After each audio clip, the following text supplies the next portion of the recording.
Good afternoon. State Representative Brian Lanoue from the 45th House District.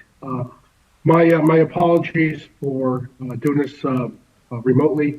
Battling a pretty robust cold, so please excuse my voice. But We thank I'm you, here sir. in support of SB 443, Section 4. Good morning, good afternoon to Chairs Fonfera and Ford, ranking members Martin and Cheeseman, and members of the committee. Thank you for raising this very important bill section. And also I want to thank Senator Maroney for signing on to the bill proposal with me when we initially brought it to the committee. The CARES Act, which was passed a couple years ago, had to do in response to the COVID consequences. That was the burden that was handed on to our businesses and our workers, and it allowed for a employee retention tax credit that would help the businesses overcome some of their losses and help keep people and workers employed. And there's been some issues where they can go back 3 years on their tax returns to amend those. The way the statute's currently worded in Connecticut, the Department of Revenue Services assessed interest and penalties against these business owners, which made a problem worse in several cases. Section 4 of this bill cleans a lot of that up and hopes to mitigate this issue. So the spirit of the CARES Act is protected against our employees and our workers. I do have with me certified public accountant Rob LaSaracina, who can give you more of the background. He's lived through this. He's walked in these folks' sandals, and he will give you the background. Then we'll be happy to take any questions that you may have. Mr. LaSaracina? Hi, how you doing? Basically, the Employee Retention Credit, or ERC, was in place to help the businesses recover some funds and keeping employees. So the federal government allowed 3 years to go back 3 years, which included 2020 and 2021. You had 3 years to actually amend your payroll tax returns and get money for employees that you kept during the periods of time. And there was a bunch of different rules on who can and who cannot based on income and some other things. But mainly what's happened is once you get the credit, say in year 2023, the company had to now amend their tax returns. So you go back and amend a 2020 tax return or a 2021 tax return. Now, interest gets imposed. It's an automatic thing. But the federal government's the one that gave the money. The federal government also imposed interest, but they gave interest on the back payment for whatever reason. But then the state of Connecticut, who didn't have to do anything, was charging interest, even though they were getting the taxes that were due because of the decrease in expenses for these companies. So I just basically think it was kind of unfair to impose interest on taxes due that were due because of a complete change in a federal law, basically.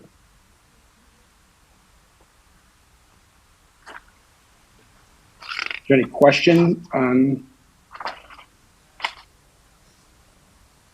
I mean, basically, I guess the Connecticut statutes say that you have to impose interest, but it just doesn't seem correct. And this bill cleans all that up. The spirit of the whole the CARES Act and American Rescue Plan was to help everybody, and it's just kind of coming back at people and forcing them to pay interest on money that was technically not late. It was a change in a federal law, so it was never late. So I don't understand why interest would have to be imposed upon that. Typically, somebody might forget to include a wage or a 1099 in their income, And then that's why they would amend an old tax return. And that I would understand. You charge interest. Thank you, sir. Thank you for bringing this to our attention. Representative Veach. Thank you, Mr. Chair, and thank you, Mr. LaSaracina, for bringing this to our attention.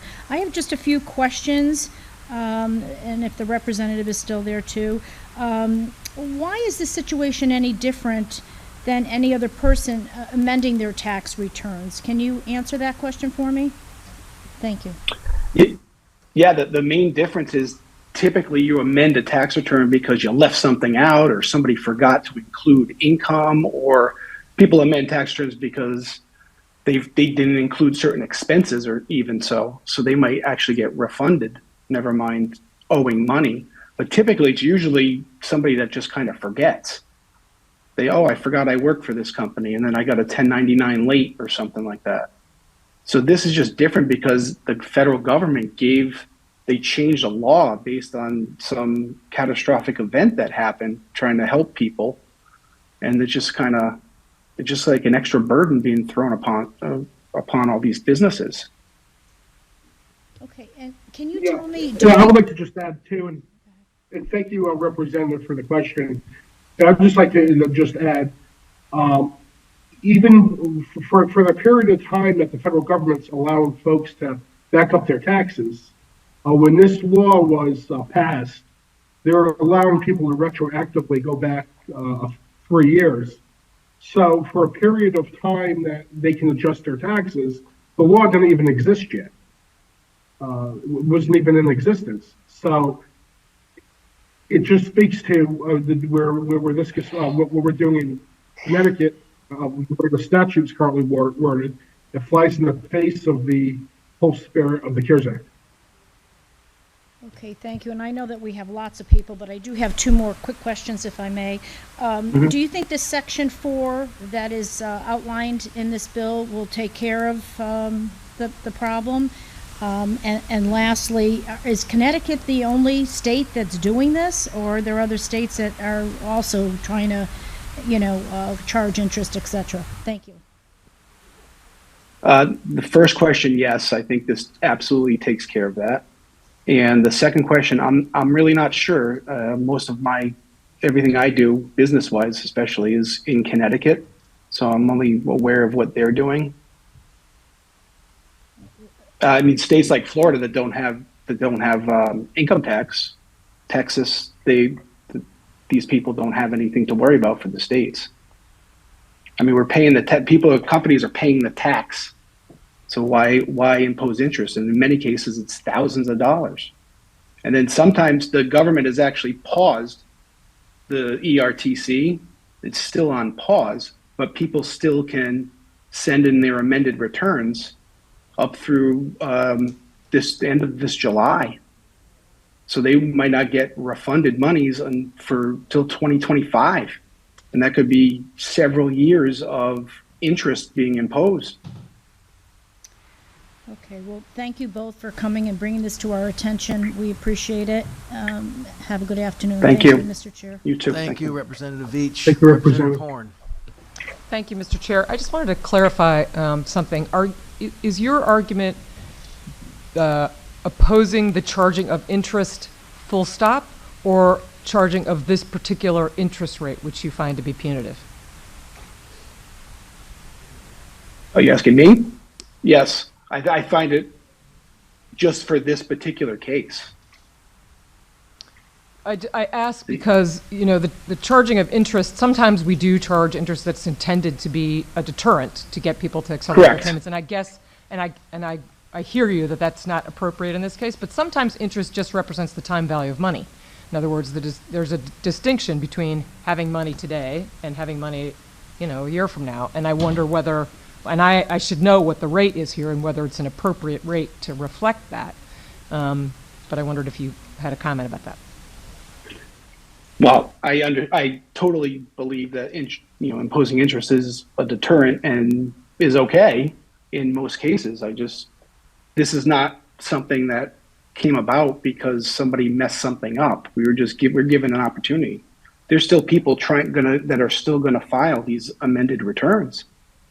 And I just- speaking for I don't mean to step on you here, but speaking for myself, I No. agree with you. This does not seem like an appropriate instance in which we should be punishing people because, as you have already said, this is not something they do Yeah. on purpose. But there is a, economic cost to, again, the time value of money, and I just wonder whether that's something you've thought about at all.